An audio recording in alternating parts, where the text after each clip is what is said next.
non lo sento. Va bene, lui non lo state sicuro. Io Va no. bene, la racconta lui. Allora, che cos'è la vita? Loro. Che cos'è la vita? Nella cultura contadina la vita è una collina che si sale e uno salendo questa collina pensa sempre quando arriverò là in cima sarò risarcito. Finalmente succederà che si accorgono di me, in ufficio, in tutte le cose, in tutti i luoghi di lavoro, in tutti i contesti sociali nei quali mi trovo, finalmente si accorgono di me, quanto valgo, che sono il migliore, cacchio, perché ognuno di noi sa di essere fondamentalmente il migliore. Ed è giusto che sia così. Nello stesso tempo la vita è un'ellisse, questa figura così circolare. C'è un momento in cui nasci, entri nel primo quarto dell'ellisse e percorrendo il primo quarto dell'ellisse tu praticamente impari la vita, impari a comunicare con gli altri, a gattonare, a piangere, a ridere, a soffrire, a gioire, a mangiare, a bere, avere gli amici, l'amichetto, la mamma, il cagnolino, la stanza, tutto quello che succede nel primo quarto della vita di un bambino, che ha un valore temporale eterno. Il bambino pensa che tutto quello che ha sia destinato a durare per sempre. C'è il per sempre che domina. Non sa che tutto è destinato ad esaurirsi, a finire, a concludersi. Poi entra il bambino nel secondo quarto dell'ellisse, mentre l'altro continua a salire la collina. Nel secondo quarto dell'ellisse il bambino è diventato un ragazzo, è diventato un adulto, ha la prospettiva di un lavoro, sa che il per sempre è totalmente irrazionale, irragionevole, non esiste nella vita per sempre se non applicato alla morte, giusto?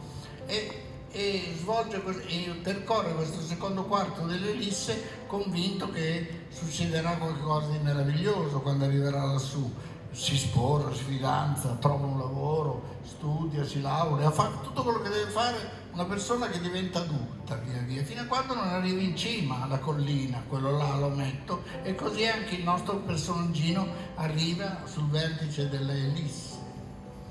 E lì succede una cosa misteriosissima e affascinante. Succede un'inversione di polarità, cioè il futuro improvvisamente non esiste più, cambia. Proust, la Madeleine. Improvvisamente ci si accorge che sei in cima alla collina, guardi la parte che hai percorso alle tue spalle e guardi la parte che ti attende dall'altra parte, sull'altro versante, e la parte sull'altro versante è estremamente meno interessante di quella che hai percorso salendo. Quindi non era vero che saresti improvvisamente diventato migliore, non era vero niente. E allora incominci a ripiegarti sul passato, incominci a ricordare, incominci a dire, cazzo, ma com'era bello, quando ero ragazzo, quando ero ragazzino, quando c'erano i miei genitori, quando c'erano i miei amici, quando andavamo al bar, com'era bello. Ecco, io ho vissuto quel momento al Bandiera Gialla di Rimini, dove, tornando in albergo la sera, leggendo un libro, aprendolo, mi sono accorto che per leggerlo avevo bisogno di più luce, di avvicinare una seconda lampada.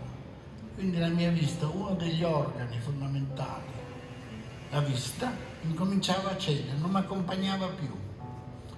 La mattina dopo sono andato a ordinare un paio di occhiali da vista.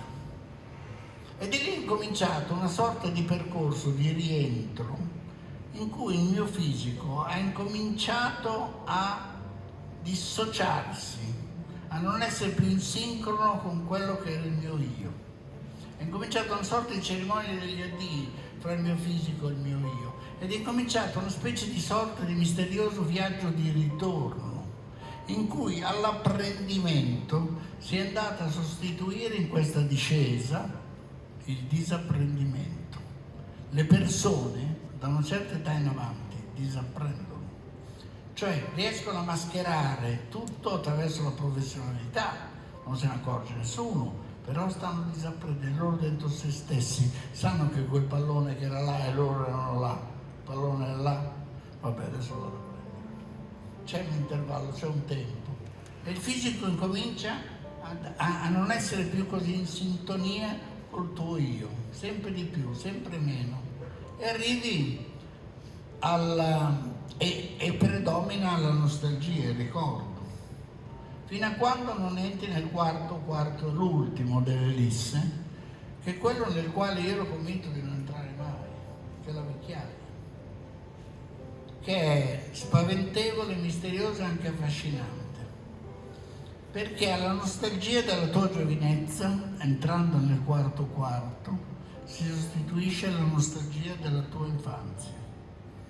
Tu diventi sempre più simile al bambino che sei stato, a quel bambino da cui sei partito nel punto delle liste di base, e avvicinandoti ti rendi conto che tutte le pulsioni, tutte le cose che ti piacevano da bambino tornano in qualche modo a piacerti, e soprattutto percepisci il bambino, l'altro, il bambino, il vecchio e il bambino si percepiscono attraverso dei misteriosi canali di comunicazione che non sono l'accompagnarlo ai giardinetti e cose che non farai mai a giocare, ma sono proprio il percepirsi.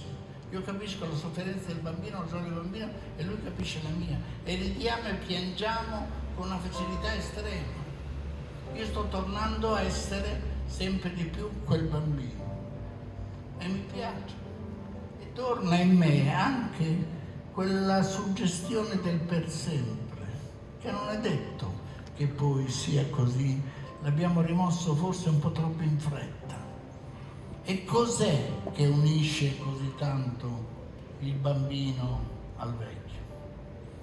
Cos'è che fa sì che il bambino assomigli così tanto al vecchio? La vulnerabilità, che è la qualità massima dell'essere umano.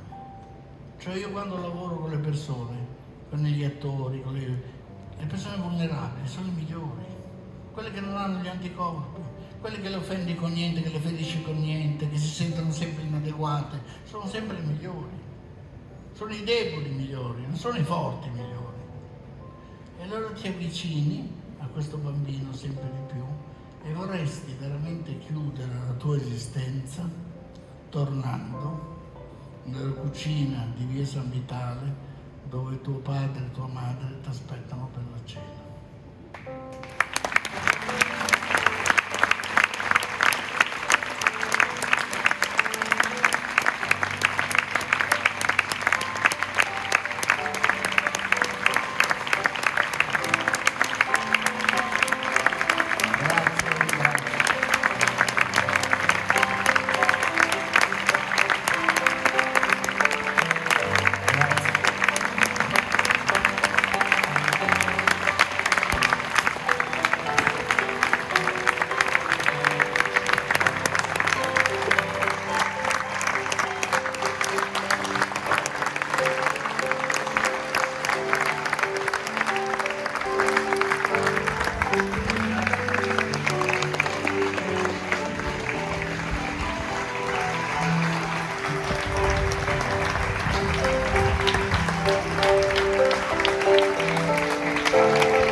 Luca.